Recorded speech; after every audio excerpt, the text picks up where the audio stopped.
L'Alia Story d'une infirmière française, pas évident, pas simple et pourtant beaucoup d'enseignements à tirer de son histoire. C'est celle de Florence Bensamoun et c'est maintenant. Ils ont relevé le défi de l'Alia. Alia Story, c'est vous, c'est nous.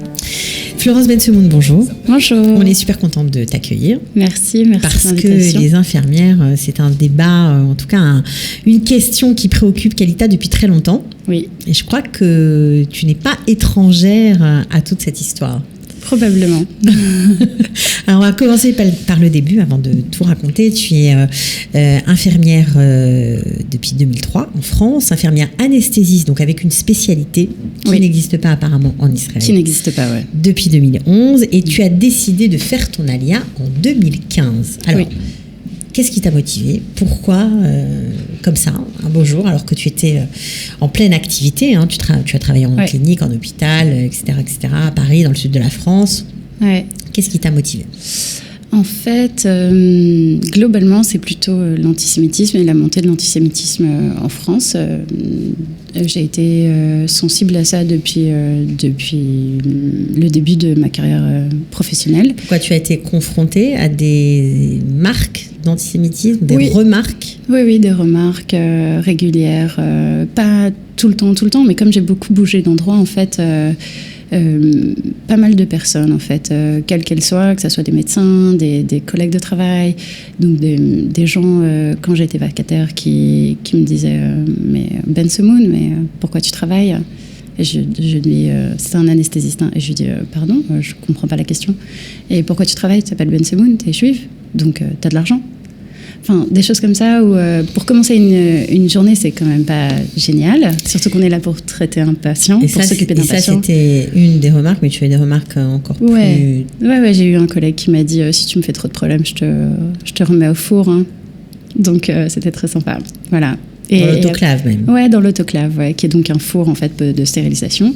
Et pas mal d'autres choses en c'est fait. terrible. Ouais. Alors, bon, c'était des remarques, voilà, comme ça, mais bon, on fait avec, c'est Ouais, ça? ponctuelles en fait. Voilà. Et puis après. C'est pas tous les jours. Voilà, Donc. quand on fait remonter, il y a pas mal de gens qui prennent des décisions, qui prennent en... Mais c'est assez sournois en fait, c'est de l'antisémitisme sournois, c'est des blagues. Pourquoi tu me donnes que ça en pansement, t'es juive? Et quand je réponds oui, parce que voilà quoi, Ouais, ça suffit qu'on fasse des blagues comme ça, débiles. Et les gens savent pas où se mettre quoi en fait, parce que c'est oui mais j'ai dit ça, mais en fait c'est dans le langage courant. Ouais, parce je m'en qu'ils fiche, s'attendaient quoi. pas à ce que tu répondais. Bah ouais, dommage. Et ouais. Bon, alors tu as été confrontée à ça, mais il y a eu un événement qui a fait que tu as décidé de partir. Ouais, l'hypercachère, je pense que c'est une des choses qui m'a fait vraiment constater et confronter vraiment au fait que non, c'était plus possible. C'était plus possible parce qu'en tant que juif, c'est compliqué quand on vient vraiment attaquer un de nos magasins cachers. Ça veut dire vraiment, c'est vous qu'on cible, quoi. Alors qu'au départ, c'était un peu oui, c'est un loup solitaire, que ce soit même Toulouse. Bon. Voilà, et en plus, on a pas mal dans la famille de liens avec notamment Monsonego, tout ça, donc c'était pas évident. Et Donc ça faisait encore et encore. Et j'avoue, je sais que Tsuketan a été très très difficile pour nous. En France. Juifs de France. Ouais. Et on a un cousin éloigné qui s'appelle Jordan Bensamoun qui est décédé à Tsuketan. Et c'est vrai que ça m'a fait vraiment un choc à me dire ok, je vois mon nom dans les journaux. Il a donné sa vie à Eretz Israël, il était Chayal Boded. Et voilà, je me suis dit, une vie pour une vie. Donc, il est décédé, je suis partie. Ouais, c'est très émouvant ce que tu racontes. Je pense que ça rappellera beaucoup de souvenirs à beaucoup de gens qui ont connu Jordan. Ouais. Alors, donc tu décides d'arriver ici. Et là...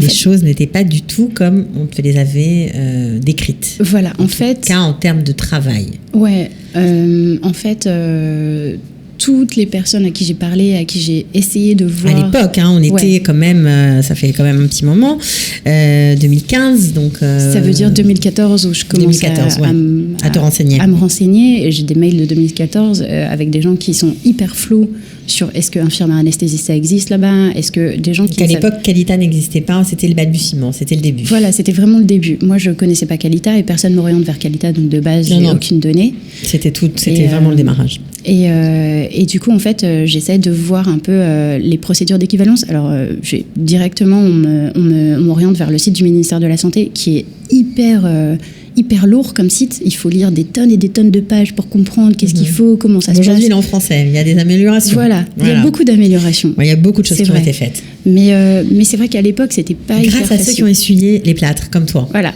Et c'est vrai. Et c'est vrai. Il faut le dire. Donc tu savais pas trop à quoi t'en tenir. Et on me dit, va en Israël, ça sera plus simple là-bas. Et ça c'est faux. Ça, c'est faux, parce que ça avéré compliqué. Donc, tu es arrivé à Haïfa. Ça aussi, c'était un choix. Tu ne voulais pas aller à Tel Aviv. Tu ne voulais pas cramer tes économies. Ouais, c'est ça. Et c'est vrai que quand on vit en France, Haïfa, c'est un bon... J'avais un cousin qui avait fait le Panétion là-bas. Et c'est vrai que le Panétion a très bonne réputation. Et c'est un bon équilibre. En fait, on ne se sent pas hyper... on sent pas un choc vraiment culturel énorme, quoi. On a le temps un peu de s'adapter. Voilà.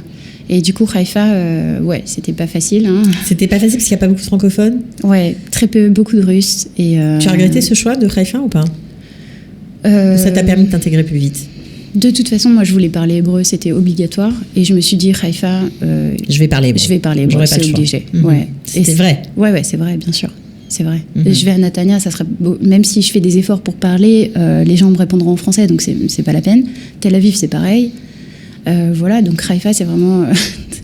ou russe, c'était une bonne option, puisqu'aujourd'hui, tu travailles en hébreu, tu parles hébreu, et tu es resté à Haïfa, en tout cas dans les environs, puisque tu habites dans un petit moshav. Oui.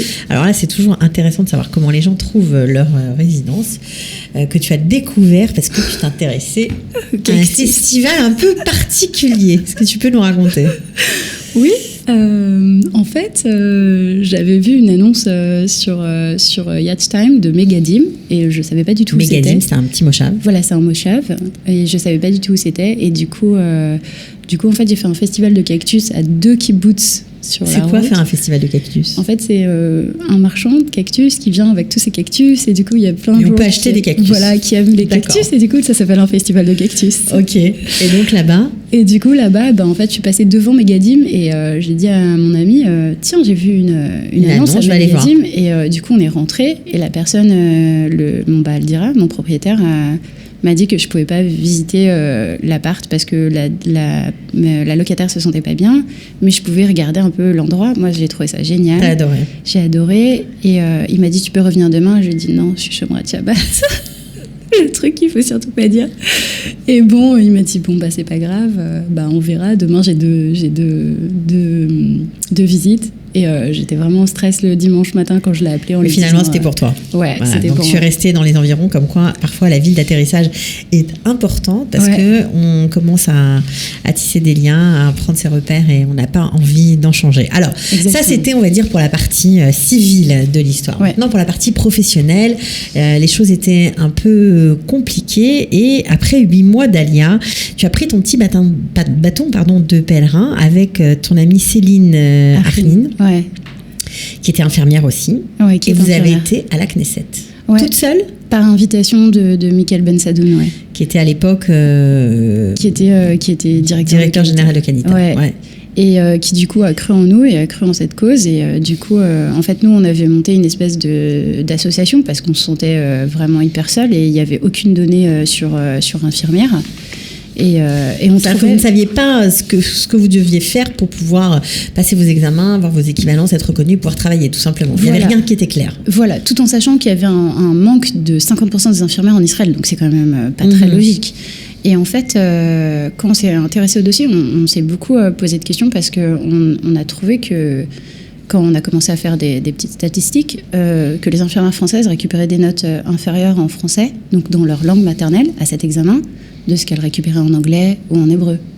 Donc pour moi, il y avait beaucoup d'incohérences. Voilà, c'était pas très logique. Donc vous avez tapé du poing sur la table et vous avez fait plusieurs Vaadot à la Knesset. Vous y avez été plusieurs fois. Alors moi, j'y étais qu'une fois, mais en effet, il y a eu deux autres Vaadot et la vérité, c'est tout ce qu'on a demandé, les améliorations qu'on a demandées ont été acceptées. Mais au début, c'était pas simple. Au début, c'était pas simple du tout. Et par contre, sauf l'équivalence des diplômes, en fait, ça reste encore un problème. C'est pas réglé. Ouais, c'est pas réglé. Mais par contre, il y a eu un examen pratique, ce qu'on a demandé. Parce que les gens ne sont pas forcément aptes à revenir sur des années et des années. Si ça fait 25 ans qu'ils ont pu travailler leur diplôme, c'est pas facile, quoi. Alors, c'est pour ça que c'est important que tu sois là, parce que grâce à toi, grâce à certaines infirmières qui ont eu le courage de prendre à bras-le-corps cette histoire et d'avancer, on va dire, d'avancer pour les autres, pour celles qui sont derrière, pour celles qui allaient monter après elles en Israël. Eh bien, aider aussi de Qualita, vous avez essayé de faire bouger les choses, vous avez fait plein de trucs, hein. Vous avez monté un blog, vous avez, on va mettre d'ailleurs sous le lien pour toutes celles qui ont envie d'avoir des informations claires et précises avec tout ce qui était important et qui tournait autour de la profession d'infirmière. Ouais. Toutes les procédures d'équivalence, le blog, c'est moi qui l'ai créé. Et avec Céline, en fait, on a créé des groupes WhatsApp, des groupes d'aide, d'entraide, d'entente, avec des liens, avec plein de choses. Et vraiment, par exemple, j'ai pas mal travaillé avec Sarah Gannon aussi, de l'agent juif, qui m'envoyait des gens en fait par téléphone qui avaient des questions. Oui, c'est-à-dire que vous avez été un peu un repère pour toutes celles qui voulaient venir, et un repère, on va dire, un phare lumineux, j'aimerais dire, moi, parce que ça a aidé beaucoup de gens. Et puis aujourd'hui, vous travaillez, donc vous êtes quand même inspirante. Vous travaillez dans un hôpital, pas tout à fait encore dans votre métier, mais peut-être que ça viendra. Et puis vous étiez au démarrage avec l'Olympiada. Oui, tout à fait. On était porte-drapeau en fait. Vous portiez le drapeau. Pour votre cause, quoi. Ouais, on était 3. Pour les infirmières. Ouais, on était 3 à se mobiliser pour les infirmiers. Alors, cool. Vous avez aussi un groupe WhatsApp où vous donnez beaucoup de renseignements. Ouais. Comment on vous trouve pour ceux qui nous écoutent? En fait, on a aussi une page Facebook, et du coup, sur la page Facebook où les gens parlent à Céline, où les gens parlent. C'est quoi la page Facebook? Ça s'appelle comment? Pareil, Diplôme Infirmier France. Ouais. Diplôme Infirmière France? Ouais, Infirmière France-Israël. Diplôme Infirmière France-Israël. Et il y a eu plusieurs pages Facebook, et sinon, en général, sur mon blog, on a toutes les infos. Plus les gens se passent les numéros. On dit, par exemple, régulièrement, j'ai une infirmière qui me dit tu peux ajouter un tel. Et du coup, le groupe, on a énormément de personnes dedans. C'est important parce que ça vous donne du poids. Ouais, donc, tout à fait. Il faut vraiment se manifester. Et même si vous ne savez pas encore si vous allez monter, manifestez-vous. C'est bien pour toute la profession, pour toutes les infirmières qui veulent bosser ici. Alors, vous avez, en raison des incohérences du système, passé l'examen de première fois en anglais. Ouais, alors en fait... alors que vous avez appris en hébreu. Ouais, j'ai appris l'hébreu réfoui parce que c'est obligatoire. En fait, la première fois que j'ai passé mon examen en avril, on m'a dit tu connais 10 Français qui peuvent passer avec toi à l'examen? Non, je suis au Lach Hadasha, je connais personne, c'est votre boulot ça. Et en fait, on m'a dit non, tu le passeras en anglais alors. Donc j'ai pas eu le choix. Donc ça veut dire qu'en plus... sans raison vraiment, quoi. Sans aucune raison. Je pense que c'est juste... Il y avait une session en fait par an, et contrairement à ce qui était annoncé dans le site, quoi. Voilà, le site annonce tous les 6 mois, vous pouvez le passer dans votre langue maternelle, quelle qu'elle soit, espagnol, machin, tout ce que vous voulez. Et en fait, c'est pas ce qui se passe dans la réalité. Dans la réalité, on le passe comme on peut, disons. Et donc, cas par cas. Voilà. Et du coup, comme j'avais pas dit non, je l'ai passé en anglais. Alors, vous l'avez passé en anglais, vous l'avez raté à 2 points. Ouais. Et j'ai passé un héros après qui n'est pas un vrai rattrapage en fait. Ouais. C'est juste une justification de pourquoi je me suis trompée, donc je ne l'ai pas eu. D'accord. Et vous l'avez repassé ensuite en septembre, cette fois-ci en français. Ouais. Et vous l'avez eu. Ouais, je l'ai eu. Et depuis, tous les 6 mois, j'envoie une liste à Rina Shimonov, qui est donc la sganite de la Rotrechit. Donc la seconde. L'adjointe de l'infirmière principale, on va dire ça comme ça. Ouais. Et avec les 10 noms des personnes qui veulent le passer en avril en français. Comme ça, elle ne peut pas répondre non, vous n'avez pas dit non. Voilà. Dent pour dent, œil pour œil. Ok, alors vous êtes resté quand même 1 an et demi sans travailler. Ouais, 1 an et demi, je faisais des allers-retours et je bossais en tant qu'infirmière anesthésiste. Vous n'avez pas voulu faire de boulot subalterne? Non, je trouve ça... pas autre, en tout cas. Ouais, j'avais pas envie de faire Melsarit, j'avais pas envie de faire serveuse, parce que de base, on manque de 50% d'infirmiers. Si tout le monde commence à faire d'autres métiers alors qu'on a besoin de votre métier et que vous avez les compétences pour le faire, je pars du principe que ça décrédibilise un peu notre cause. Donc moi, je comprends les gens qui font ça parce qu'ils n'ont pas le choix. Mais moi, j'avais décidé de ne pas faire ça parce que vous pouviez aller retourner travailler en France. Voilà, j'ai pas d'enfant, donc je peux retourner en France, faire infirmière anesthésiste, revenir. C'était pas facile, j'avoue, mais c'est ce que vous avez fait. Ouais, et comme ça après on a un peu plus de poids en disant. Et par contre, j'ai essayé de rentrer dans un hôpital. On m'a dit tu pourras rentrer qu'en passant la serpillière. D'accord. Et je suis infirmière anesthésiste. Mais ça, c'est sympa. Voilà. Welcome to Israël. Alors après avoir réussi votre examen, bien que votre champ de compétences soit plutôt le bloc, la réanimation, la salle de réveil, on vous a quand même proposé de travailler, mais dans un autre domaine qui n'est pas le vôtre. Et ça non plus, vous n'avez pas accepté. Non, on m'a proposé médecine interne et réadaptation. Régulièrement, c'était les choix qui revenaient.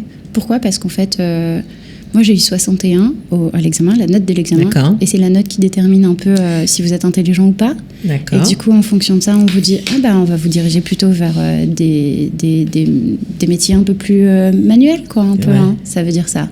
Réhabilitation, c'est vraiment soin à la personne, c'est très difficile.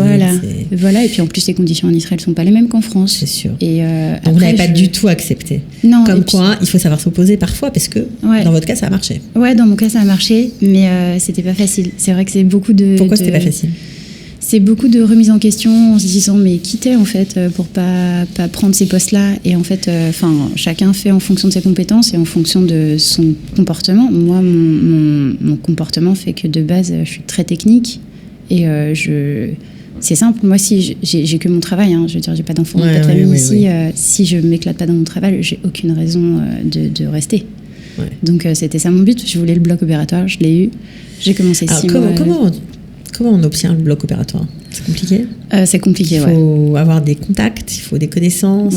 Probablement des contacts, des connaissances, des gens qui se battent pour vous aussi. Il y a par exemple... Des médecins qui se battent pour vous ? J'ai eu un médecin anesthésiste qui s'appelle Abekassis et qui s'est battu pour que je rentre à Rambam, en fait. Et c'est pour ça que je suis rentrée. Parce que sinon, c'était pas gagné d'avance du tout. Alors, qu'est-ce que vous faites aujourd'hui, Rambam ? Alors, moi, je suis infirmière de bloc opératoire. Je suis aide-opératrice, en fait. Ouais, c'est différent d'infirmière anesthésiste. Ouais, c'est de l'autre côté du champ, en fait. On dit la barrière hémato-encéphalique. C'est... Ok, donc de l'autre côté, on voit à l'envers du décor. Voilà, et c'est très intéressant. C'est hyper intéressant les deux, en fait. Moi, je pourrais pas choisir l'un ou l'autre, mais c'est vrai que ma formation de base, c'est plutôt infirmière anesthésiste, qu'on me laisse pas du tout faire en Israël. Mais parce que la spécialité n'existe pas. Parce que c'est que des médecins qui font. Donc c'est exercice illégal de la médecine. Donc ça, pour l'instant, ça n'a pas changé. Voilà, ça n'a pas changé. Mais déjà, on vous laisse être infirmière au bloc opératoire. Bloc opératoire, ouais. Bon. Ça, on me laisse, heureusement, parce que je suis quand même bonne, donc quand même. Mais j'imagine qu'ils doivent apprécier.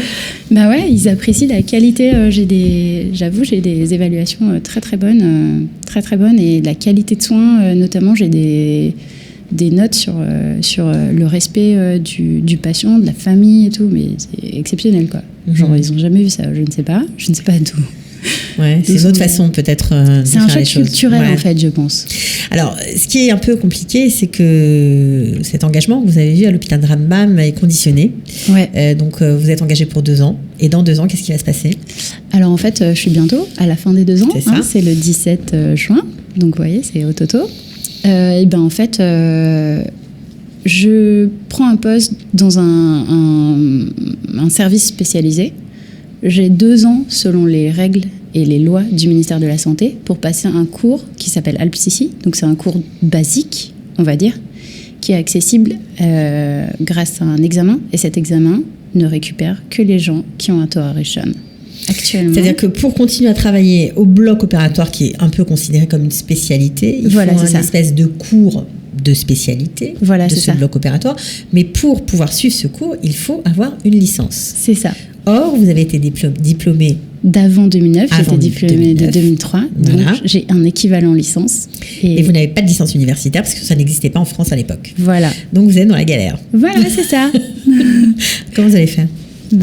Pour l'instant, j'ai vraiment une équipe formidable qui se bat pour moi et qui a beaucoup fait pour que je puisse rester au bloc opératoire. Et une autre chose, c'est que je me suis inscrite en université ouverte et je fais une licence de musique. S'il y avait eu réparation de machine à laver, j'aurais fait. Pour montrer votre énervement? Ouais, pour montrer que c'est quand même ridicule. Injuste? Ouais, c'est injuste et ridicule. Mais Dafka la musique...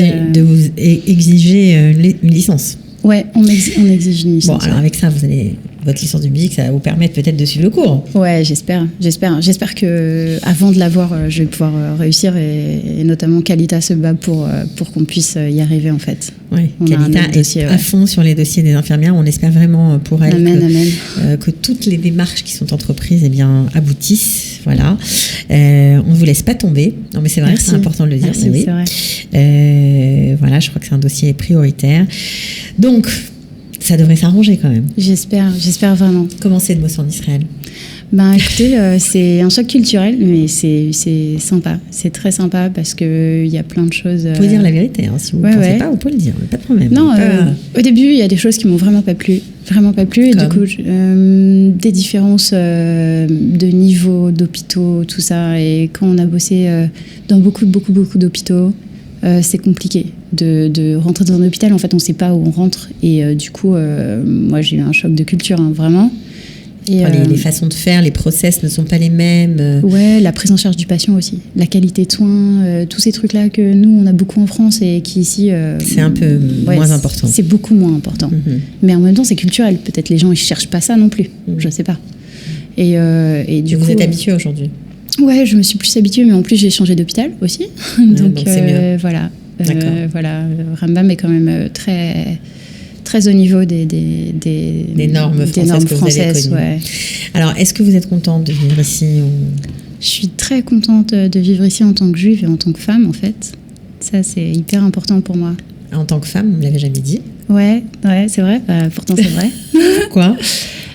Parce qu'en fait, en France, c'est pas évident quand on est une femme seule comme ça, en termes d'insécurité. Et pourtant, quand on finit tard ses gardes, de sortir la nuit, de faire le trajet en métro, de tout ça. Finalement, on prend un Uber parce que on se sent pas forcément à l'aise. Et pourtant, je suis quelqu'un qui a fait beaucoup de sport de combat et ça m'a pas du tout. Ça n'a pas rassuré. Je suis rassurée, mais j'ai quand même flirté avec beaucoup de problèmes et c'est pas terrible. Et ici, vous vous sentez beaucoup plus en sécurité? Ouais, beaucoup. En fait, le fait de l'âme Israël, c'est que c'est un âme de combattant, en fait. Hein. Les gens vont se battre pour que vous restiez en sécurité, quoi. S'il y a un problème, vous sentez que votre voisin d'à côté que vous connaissez pas est prêt à se battre pour vous. Mais c'est sûr. Moi, j'ai des gens dans le métro, dans le train, ils m'ont invité à Shabbat. Ils ont vu que j'étais française, ils m'ont dit, mais t'es toute seule ici? Mais viens à Shabbat à la maison. Je sais pas, ça n'arrive jamais. Ça n'arrive jamais en France. Non, ça c'est sûr. Où ça arrive? Ouais. Ok. Donc, vous travaillez dur quand même? Ouais, je travaille beaucoup. Mais bon, c'est aussi une autre culture parce que l'environnement de travail devient une famille en fait. C'est ça qui est génial aussi de voir. Vu qu'on bosse tout le temps ensemble. C'est ça. Donc il y a quand même des liens personnels qui se créent. Alors juste une petite question parce que vous me l'avez demandé, donc je vous la pose. Voilà, c'est pas un secret pour ceux qui nous regardent. Tu as un petit plaster sur le menton et tu voulais que je te demande pourquoi tu avais un plaster. Donc c'est fait. Ouais. Eh ben, j'ai un plaster parce que mon frère est journaliste jeux vidéo. Il s'appelle Panta. Jeux vidéo. Il s'appelle comment? Il s'appelle Panta sur jeuxvideo.com. D'accord. Et en fait, il a eu un accident il n'y a pas longtemps. Et du coup, il était persuadé qu'il ne pouvait plus passer face caméra avec un plaster. Eh ben non, tu peux. Donc en fait, vous n'êtes pas blessé? Non, pas du tout. Je peux l'enlever si vous voulez. L'enlever. Ah, c'est dur à enlever. Voilà, c'est fait. On préfère comme ça. Merci beaucoup et bravo pour le petit clin d'œil. Batzlacha pour la suite. Merci beaucoup. Ciao. Merci de l'invitation. Ils ont relevé le défi de l'Alia. Alia Story, c'est vous, c'est nous.